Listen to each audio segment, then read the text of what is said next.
खोर्धा जिला अंतर्गत बेगुनिया तहसिल अधीन परिछल मौजार जामु साहिर लिंब मुंडिया वागन पद्धति ब्लास्टिंग द्वारा अंचलवासी मध्य भय सृष्टि होती। प्राय ग्रामवासी मध्य ब्लास्टिंग द्वारा सृष्टि होता कंपन जो घर द्वार नष्ट होगा लगी। याद्वारा ग्राम्य पानीय जल प्रकल्प नष्ट होती। ब्लास्टिंग फल समग्र अंचल धुआमय होगा सह चारिआडे बारूद गंध जो जनजीवन प्रभावित होती। ग्रामवासी सूचना अनुसार स्थानीय निंब मुंडू पथन खनन कार्य करने जातीय राजपथ निर्माणकारी संस्था यूजर स्वीकृति पाई हेले बेआईन भाव पथर खनन द्वारा समग्र अंचल थरी उठा फल भूमिकंपर भ्रम सृष्टि होती।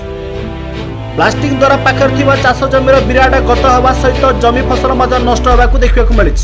एसहित चरवाक जाऊा गाई गोरु मैंने आहत होगा स्थानीय लोक अभियोग कर ग्रामवासी आपत्ति कले रास्ता निर्माणकारी संस्थार पोषा गुंडा मान द्वारा जीवन में मारिदेवार धमक दि जाऊँगी। ए संपर्क स्थानीय तहसिलदार को पचार से सठिक भाव तथ्य दे पारना और सहित उपजिलापाल को जोगाजोग कर से घटना विषय किसी जानी